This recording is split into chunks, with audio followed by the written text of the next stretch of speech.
وبرى وخلق الماء والثرى وأبدع كل شيء وذرى لا يغيب عن بصره صغير النمل في الليل إذا سرى ولا يعزب عن علمه مثقال ذرة في الأرض ولا في السماء هو الرحمن على العرش استوى الله لا إله إلا هو له الأسماء الحسنى خلق آدم فابتلاه ثم اجتباه فتاب عليه وهدى وبعث نوحا إلى قومه فصنع الفلك بأمر الله وجرى وآتى موسى 9 آيات فما ادكر فرعون ومرعى ونجى الخليل من النار فصار حرها بردا وسلاما عليه فاعتبروا يا أولي الأبصار بما جرى وأيد عيسى عليه الصلاة والسلام بآيات تبهر الورى وأنزل الكتاب على محمد صلى الله عليه وسلم فيه البينات والهدى وأصلي وأسلم على رسول الله صلى الله عليه وسلم وعلى صاحبه أبي بكر في الغار بلا مرى وعلى عمر الملهم برأيه فهو بنور الله يرى وعلى عثمان ذي النورين زوج ابنتيه ما كان حديثا يفترى وعلى علي بن عمه بحر العلوم وأسد الشرى وعلى جميع الآل والصحابة الذين انتشروا فضلهم في الورى وسلم تسليما كثيرا أما بعد فإن خير الحديث كتاب الله وخير الهدي هدي محمد صلى الله عليه وسلم وشر الأمور محدثاتها وكل محدثة بدعة وكل بدعة ضلالة وكل ضلالة في النار فأعوذ بالله السميع العليم من الشيطان الرجيم من همزه ونفثه ونفثه بسم الله الرحمن الرحيم يا أيها الذين آمنوا اتقوا الله حق تقاته ولا تموتن إلا وأنتم مسلمون يا أيها الناس اتقوا ربكم الذي خلقكم من نفس واحدة وخلق منها زوجها وبث منهما رجالا كثيرا ونساء واتقوا الله الذي تساءلون به والأرحام إن الله كان عليكم رقيبا يا أيها الذين آمنوا اتقوا الله وقولوا قولا سديدا يصلح لكم أعمالكم ويغفر لكم ذنوبكم ومن يطع الله ورسوله فقد فاز فوزا عظيما وأعلن سبحانه وتعالى بإكمال نعمته على جميع المؤمنين كما قال سبحانه وتعالى أعوذ بالله من الشيطان الرجيم اليوم أكملت لكم دينكم وأتممت عليكم نعمتي ورضيت لكم الإسلام دينا وعظمه الله سبحانه وتعالى تعظيما قائلا إن الدين عند الله الإسلام وقال عمر بن الخطاب رضي الله عنه أعزنا الله بالإسلام قابل احترام بزرگان دین و نوجوانان اسلام پردہ نشین خواتین اسلام تمام قسم کی تعریفیں اس اللہ وحدہ لا شریک لہ کے لیے لائق و زیبا ہیں جس نے مجھے اور آپ کو دیکھنے کی بصارت دی سننے کی سماعت دی اور سوچنے سمجھنے کی صلاحیتوں سے نوازا جس کے بل بوتے پر میں اور آپ بھلائی اور برائی میں فرق کر سکتے ہیں جس کے بل بوتے پر میں اور آپ اچھائی اور برائی میں تمیز کر سکتے ہیں جس کے بل بوتے پر میں اور آپ حق و باطل کو پہچان سکتے ہیں جس کے بل بوتے پر میں اور آپ اس فنا ہونے والی دنیا کی حقارت اور اس باقی رہنے والی آخرت کی حقیقت کو جان سکتے ہیں۔ حضرات اکرامی، یہ بات بتانے کی ضرورت نہیں ہے کہ آج مسلمان مرد ہو یا عورت، عمر رسیدہ ہو یا نوجوان، دین سے کتنا دور ہے، دین سے کتنا بیزار ہے۔ یہ بات سورج کی طرح آیا ہے کہ مسلمانوں میں سے اکثر مسلمان دین سے دور ہوتے جا رہے ہیں، دین بیزار ہوتے جا رہے ہیں۔ الغرض، آخر یہ دین سے دوری کیوں؟ کیا وجہ ہے کہ آج ہم دین سے نفرت کرنے لگے ہیں؟ کیا وجہ ہے؟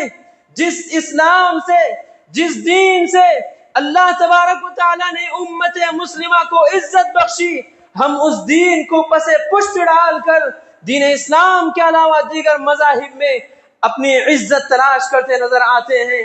حضرات گرامی، یہ بات بتانے کی ضرورت نہیں ہے کہ اللہ تبارک و تعالیٰ کے ہاں سب سے عزیز مذہب، سب سے عزت والا مذہب، سب سے زیادہ قبول ہونے والا مذہب اگر کوئی مذہب ہے تو وہ مذہب اسلام ہے، وہ ہمارا دین اسلام ہے۔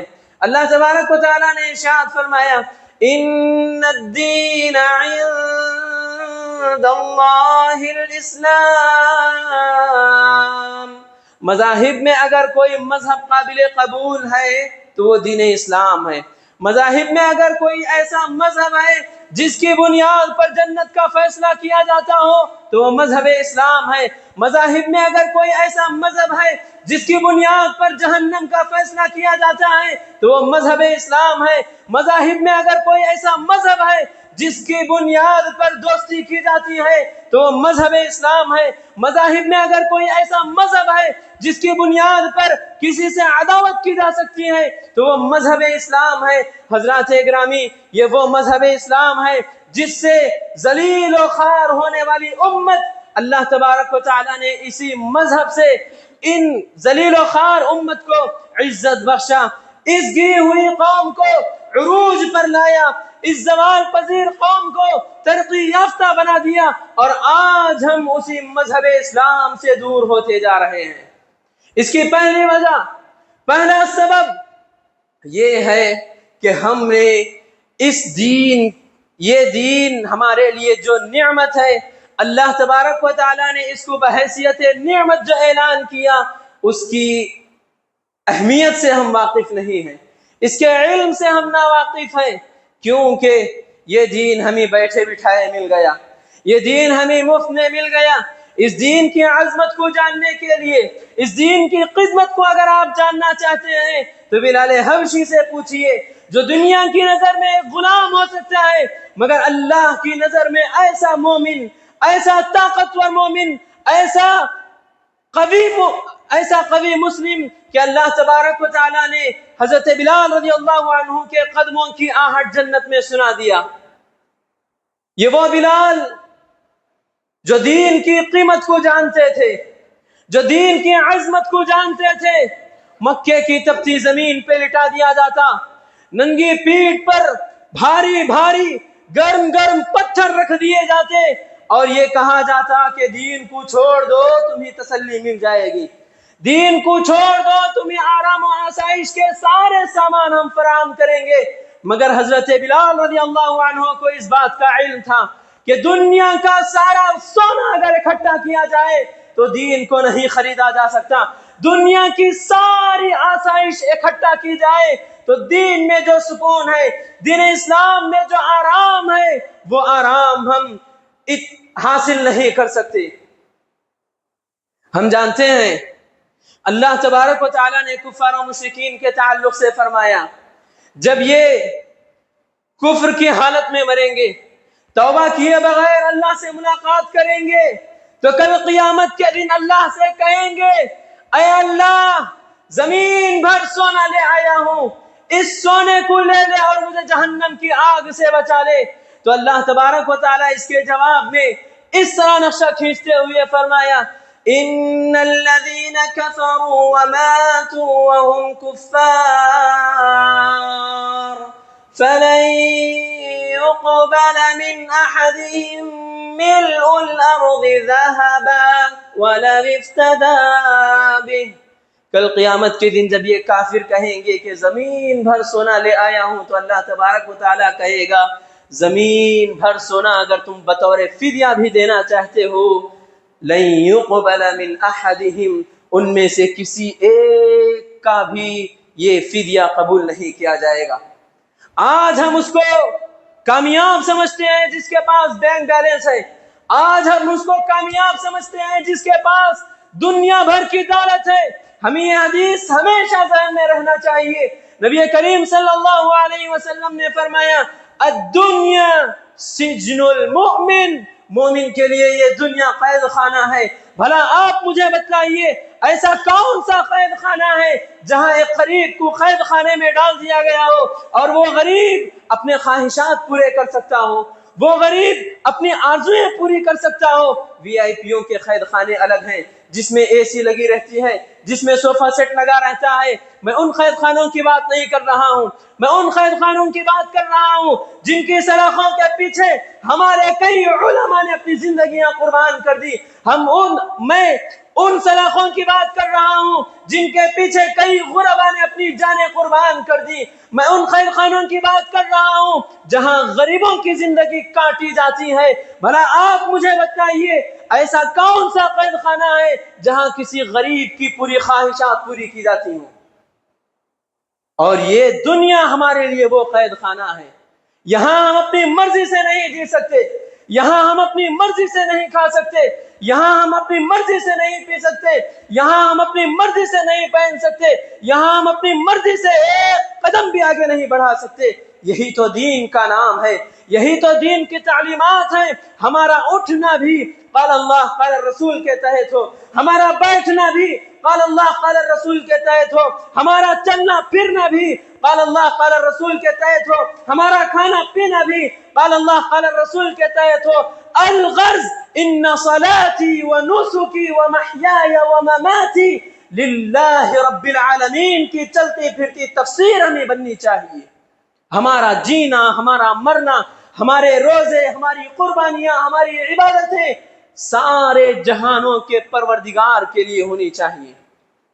اگر ایسا نہیں ہے، ہم منمانی زندگی گزارنا چاہتے ہیں، ہم وہ کھانا چاہتے ہیں جو ہمارا من چاہتا ہے، ہم وہ پہننا چاہتے ہیں ہمارا من جو چاہتا ہے، تو پھر یاد رکھیں وَجَنَّةُ الْكَافِرِ، اور یہ دنیا کافر کی جنت ہے، اور جنت میں وہ ساری چیزیں ملتی ہیں جو ہمارا من چاہتا ہے.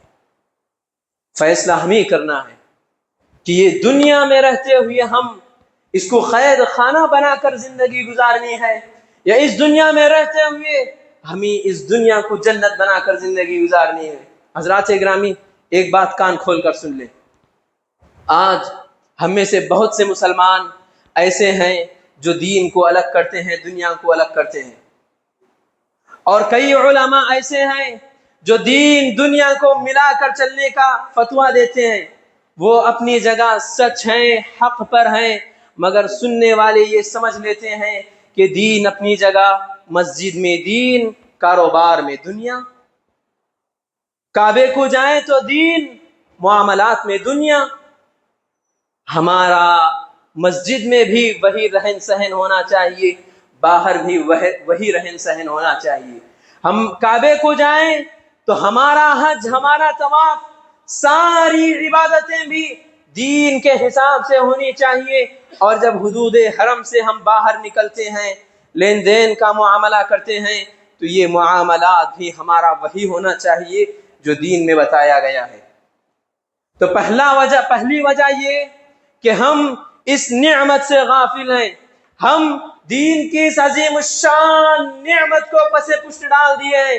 اور اللہ تبارک و تعالیٰ نے اس کو بیان کرتے ہوئے فرمایا اليوم اکملت لکم دینکم واتممت علیکم نعمتی ورضیت لکم الاسلام دینا. آج کا دن یہ وہ دن ہے جس میں نے تمہارے لیے تمہارے اس دین کو مکمل کیا. وَأَتْمَمْتُ عَلَيْكُمْ نِعْمَتِي، اور تم پر اپنی نعمت کو مکمل کر دیا. اللہ تبارک و تعالیٰ کسی بھی چیز کو جب اپنی طرف نسبت دیتا ہے تو اس کی شان بتانے کے لیے اپنی طرف نسبت کرتا ہے. اور یہاں دین اسلام کو جب اللہ تبارک و تعالیٰ نے ہمارے لیے مکمل کیا تو کہا اتممت علیکم نعمتی، میں نے اپنی نعمت کو تم پر مکمل کر دیا ہے. اس نعمت کو سمجھنے کی ضرورت ہے.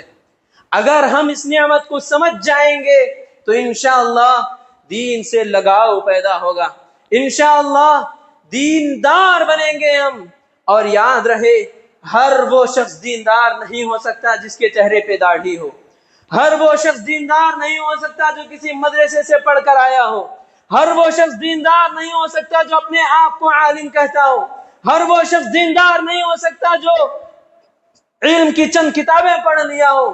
دیندار وہ ہے، منبر رسول سے پوری ذمہ داری کے ساتھ کہہ رہا ہوں، دیندار وہ ہے جس کی زندگی دین کے حساب سے گزرتی ہو.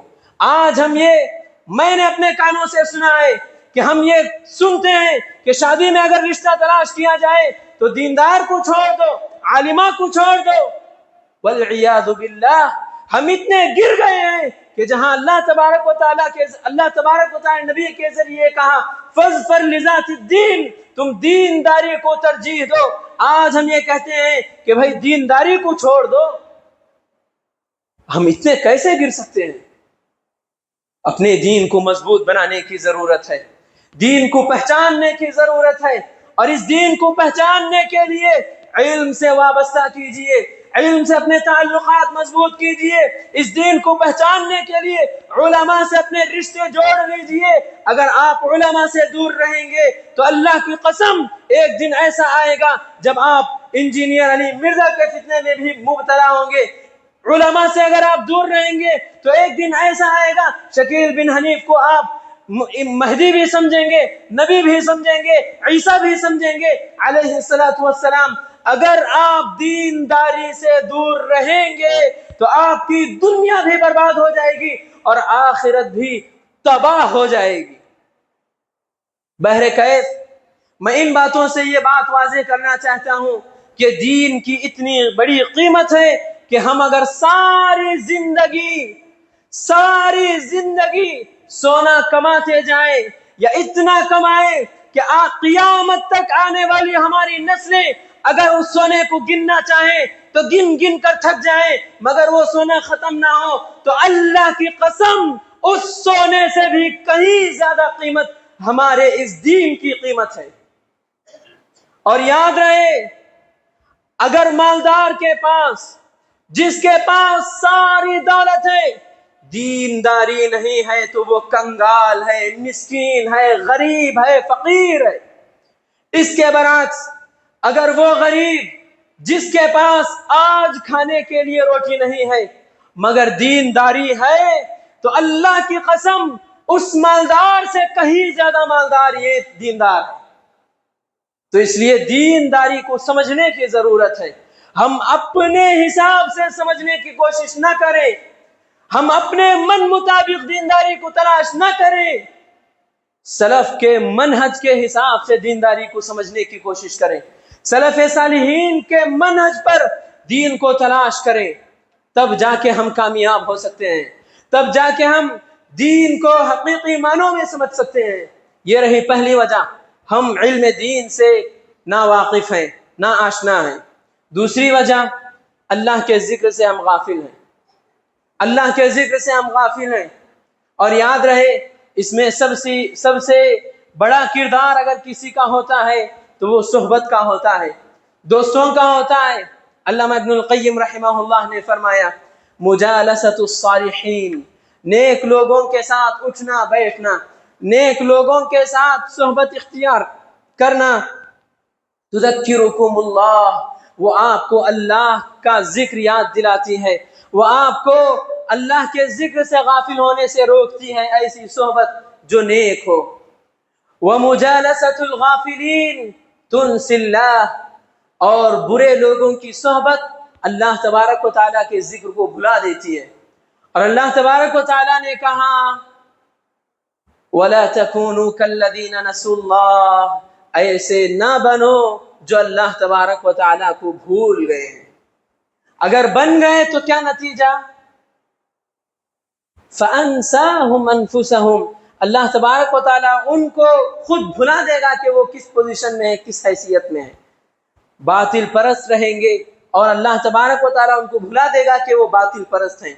ایک بات یاد رکھیں، ان کانوں سے حق کو دیکھ کر اس زبان سے حق کہنا بھی آج بڑی بات ہے. ان آنکھوں سے باطل کو دیکھ کر اس زبان سے باطل کہنا بھی آج بڑی بات ہے. ایسے ماحول میں اپنے دین کو مضبوط کریں. آپ جن لوگوں کے ساتھ رہتے ہیں، آپ کے جو دوست ہیں، اچھی دوستی تلاش کریں، کیونکہ شیخ سعدی رحمہ اللہ فرماتے ہیں صحبت صالح ترا صالح کند، نیک صحبت آپ کو نیک بنا دیتی ہے. صحبت طالح ترا طالح کند، بری صحبت آپ کو بری بنا دیتی ہے. ہم نے کتنے ایسے نمازیوں کو نہیں دیکھا جن کے دوست بے نمازی تھے، وہ نمازی بے نمازیوں کے ساتھ رہتے رہتے بے نمازی بن گیا. ہم نے کتنے ایسے اچھے انسان کو دیکھے ہیں جو شرابیوں کے ساتھ رہتے رہتے شرابی بن گیا. لہٰذا یہ بھی ذہن نشین کر لیں، ہماری وہ دوستی جو اللہ کے ذکر سے ہمیں غافل کر دے، وہ دوستی دوستی نہیں دشمنی ہے. ہماری وہ دوستی جو اللہ کی عبادتوں سے ہمیں روکے، وہ دوستی دوستی نہیں دشمنی ہے. ہماری وہ دوستی جو آخرت کی یاد سے ہمیں غافل کر دے، وہ دوستی دوستی نہیں دشمنی ہے. بلکہ یہ وہ دوست ہیں جو دشمن نما دوست ہیں، یہ وہ دوست ہیں جو ابلیس کے بعد سب سے بڑے دشمن ہیں. تو لہٰذا ان دشمنوں کو دشمن سمجھیں جو ہمارے حق میں دشمن ہیں. اور اللہ تبارک و تعالیٰ نے قرآن مجید میں ارشاد فرمایا المنافقون والمنافقات بعضهم من بعض يأمرون بالمنكر وينهون عن المعروف. یہ وہ منافق ہیں جو بھلائی سے روکتے ہیں، برائی کا حکم دیتے ہیں. اس کے برعکس اللہ تبارک و تعالیٰ نے مومنوں کے تعلق سے فرمایا المؤمنون والمؤمنات بعضهم أولياء بعض يأمرون بالمعروف وينهون عن المنكر. مومن تو وہ ہیں جو آپس میں ایک دوسرے کے دوست ہیں، بھلائی کا حکم دیتے ہیں، برائی سے روکتے ہیں. اور آج ہم اس دوست کو اپنا دشمن سمجھتے ہیں جو بھلائی کا حکم دیتا ہے. آج ہم اس دوست کو اپنا دشمن سمجھتے ہیں جو برائی سے روکتا ہے.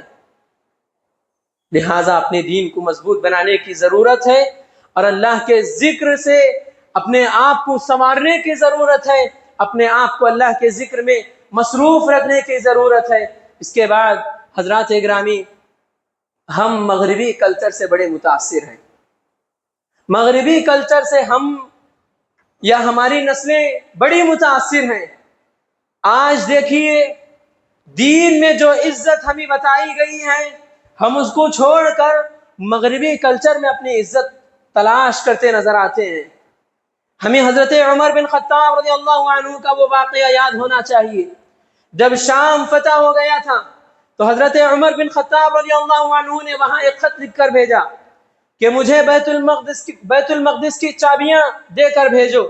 اس خط کے جواب میں وہاں کا بادشاہ نے یہ جواب لکھ کر بھیجا کہ ہم یہ چابیاں بذات خود آپ کو دیں گے، آپ کے علاوہ کسی کو نہیں دیں گے. لہذا آپ خود آئیے، ان چابیوں کو لے کے جائیے.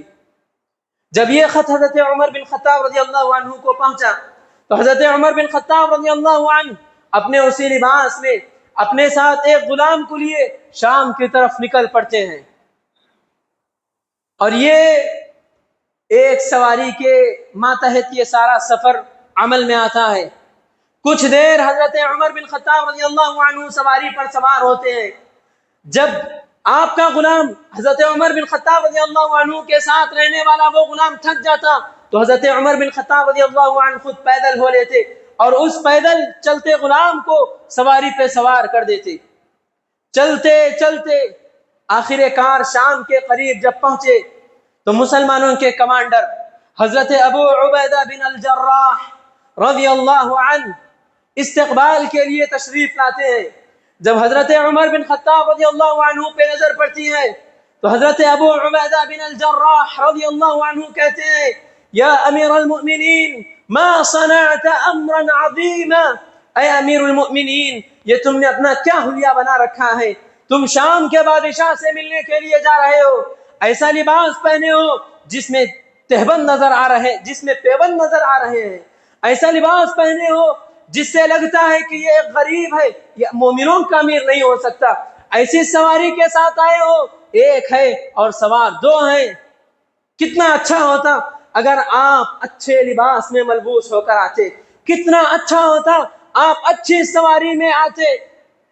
تو حضرت عمر بن خطاب رضی اللہ عنہ نے ایسا جملہ دہرایا جو قیامت کے دن تک یہ جملہ دہراتا جائے گا، جو قیامت کے دن تک ہماری نسلوں کو جھنجھوڑنے کے لیے یہ جملہ کافی ہو جائے گا۔ حضرت عمر بن خطاب رضی اللہ عنہ نے فرمایا یا ابا عبیدہ، اے ابو عبیدہ کیا تم بھول گئے ہمارا دور کیسا دور تھا؟ اِنَّا كُنَّا أَذَلَّ قَوْمٍ، ایک دور تھا ہم قوموں میں سب سے زیادہ گری ہوئی قوم تھے، فَأَعَزَّنَا اللَّهُ بِالْإِسْلَامِ، اللہ تبارک و تعالیٰ نے اس اسلام کے ذریعے ہمیں عزت بخشی۔ فَمَنِ ابْتَغَيْنَا، جو کوئی بھی اس دن اسلام کے علاوہ کسی اور مذہب میں عزت تلاش کرتا ہے، اذلہ اللہ، اللہ اس کو ذلیل کر دیتا ہے۔ یہاں سے اٹھ کر جانے سے پہلے یہ جملہ ذہن نشین کر کے جائے، شریعت اسلام نے جن چیزوں کو حلال قرار دیا ہے ان میں ہمارا فائدہ ہے، شریعت اسلام نے جن چیزوں کو ہمارے لیے حرام قرار دیا ہے ان میں ہمارا نقصان ہے، اس لیے اللہ تبارک و تعالیٰ بہتر جانتا ہے ہمارے لیے جو فائدہ ہے اس کو حلال قرار دیا، جو نقصان ہے اس کو حرام قرار دیا۔ اس کے بعد بھی اگر ہم اپنے من مطابق حلال کو حرام سمجھیں گے، حرام کو حلال سمجھیں گے، لباس من چاہے پہنیں گے، کھانا من چاہے کھائیں گے، پینا من چاہے پیئیں گے، تو پھر یاد رکھیں حضرت عمر بن خطاب رضی اللہ عنہ کا یہ قول ہم پر صادق آئے گا۔ تو لہٰذا اگر ان باتوں کو آپ نظر انداز کر دیں گے تو ایک دور آئے گا ہمارے بیٹے، ہماری نسلیں اپنے نام بھی ایسے رکھیں گے کہ ہم یہ سوچنے پہ مجبور ہو جائیں گے کہ یہ نام مسلمانوں کے نام ہے بھی یا نہیں۔ اس لیے دین سے اپنے آپ کو جوڑ کے رکھیے، دین سے اپنا رشتہ مضبوط کیجئے۔ الحمدللہ اسی کو مد نظر رکھتے ہوئے، دین بیزار طبقے کو اپنی نظروں میں رکھتے ہوئے، دین سے دور ہونے والے نوجوان اور عمر رسیدہ بزرگوں کا لحاظ کرتے ہوئے ذمہ داران مسجد ھذا نے یہ فیصلہ کیا ہے کہ یہاں انشاءاللہ العزیز کچھ دنوں میں دورہ شرعیہ کے نام سے ایک کورس آئے گا، دورہ شرعیہ کے نام سے ایک کورس لائے جانے کا فیصلہ کیا گیا ہے، جس میں 6 سبجیکٹس رہیں گے، 6 مادے رہیں گے، قرآن، تفسیر، حفظ، احادیث، عقیدہ، اس طرح کی چیزیں جو ہمیں دین سے جوڑ کر رکھتی ہیں، اس طرح کے سبجیکٹس جو ہمیں دین سے دور ہونے سے بچا کے رکھتی ہیں، ایسے مادے، ایسی کتابیں، ایسے سبجیکٹس جو ہمارے دین کو مضبوط بناتے ہوں، ان ساری کتابوں کو، ان سارے سبجیکٹس کو اس کورس میں لایا گیا ہے۔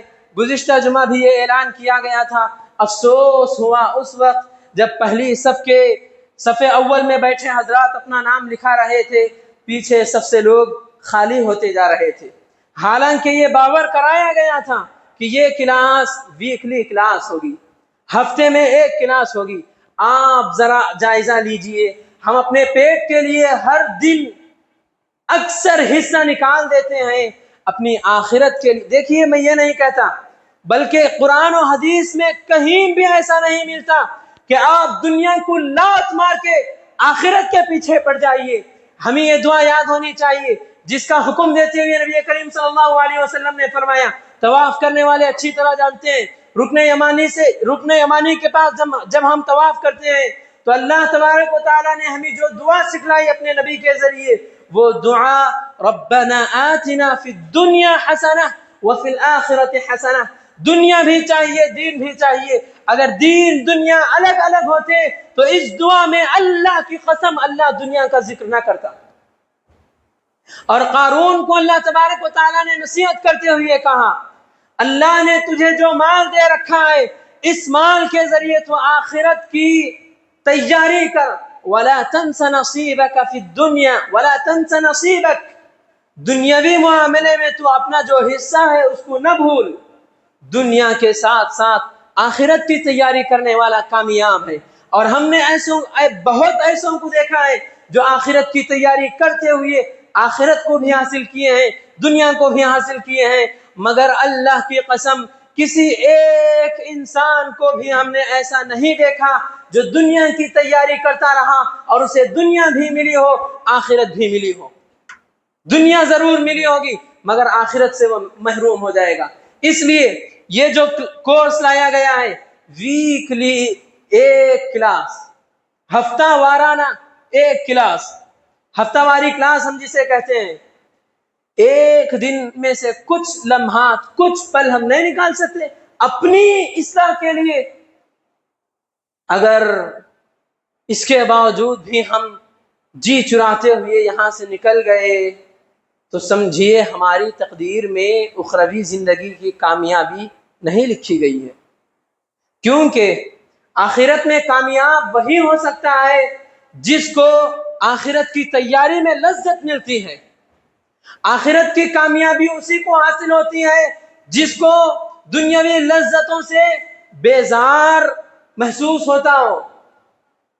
دنیا میں ہمیں ساری لذتیں چاہیے، آخرت کی تیاری کیے بغیر ہم کامیاب ہونا چاہتے ہیں تو پھر یہ ہماری حماقت کے علاوہ کوئی اور صفت نہیں ہو سکتی۔ تو انشاءاللہ نماز کے بعد آپ حضرات بیٹھے رہیں، لکھنے والے لکھتے رہیں گے، لکھانے والے اپنے نام لکھاتے رہیں۔ اعلان کیا گیا تھا بطور یاد دہانی، میں دوبارہ یہ اعلان کرتا ہوں، اعلان کے بعد اپنی بات ختم کرتا ہوں کہ یہ کورس 14 سال سے لے کر 60 سال کے حضرات تک کے لیے رکھا گیا ہے، تو لہٰذا ہر کوئی اس کورس میں شامل ہونے کی کوشش کرے۔ بھائی آپ اتنے مصروف ہیں کہ آپ کچھ لمحات بھی اپنی اصلاح کے لیے نہیں نکال سکتے، تو انشاءاللہ وہ الگ سے ملے، انشاءاللہ ان کے لیے بھی انتظام کیا جائے گا، مگر اپنی اصلاح کے لیے پیچھے نہ ہٹیں، اپنی اخروی زندگی سنوارنے کے لیے اپنے قدم پیچھے نہ ہٹائیں۔ نماز کے بعد بیٹھے رہیں، دوبارہ اعلان ہوگا، نام لکھنے والے لکھتے رہیں گے، لہٰذا آپ جلدی لکھائیں تاکہ سارے حضرات نام لکھا سکیں۔ خلاصہ خطبہ یہ ہے کہ ہمیں دین بیزاری سے اپنے آپ کو بچانے کے لیے دین جو سب سے بڑی نعمت ہے اس کو پہچاننے کی ضرورت ہے، علم دین حاصل کرنے کی ضرورت ہے، علم دین حاصل کرنے والے علماء سے اپنا رشتہ جوڑنے کی ضرورت ہے، اچھی صحبت اختیار کرنے کی ضرورت ہے، اللہ کے ذکر میں اپنے آپ کو مصروف رکھنے کی ضرورت ہے۔ اور ایک بات یاد رکھیں، موت کسی بھی حال میں آ سکتی ہے، کسی بھی جگہ آ سکتی ہے، تو اس لیے اپنے آپ کو ہمیشہ آخرت کے لیے تیار رکھیں۔ دعا ہے رب العالمین سے اللہ تبارک و تعالی ہم تمام کو مرنے سے پہلے مرنے کے بعد کی تیاری کرنے کی توفیق عطا فرما۔ اے اللہ موت سے پہلے ہمیں اس قابل بنانے کی توفیق عطا فرما کہ تو اپنی نظر کرم ہم پر کر سکے۔ اللہ تو ہم تمام کے گناہوں کو معاف فرما، ہم تمام کی نیکیوں کو قبول فرما، ہمیں جب تک زندہ رکھ ایمان و اسلام کی حالت میں زندہ رکھ، اور جب خاتمہ ہو تو خاتمہ بالخیر ہو۔ آمین ثم آمین، وآخر دعوانا ان الحمد للہ رب العالمین۔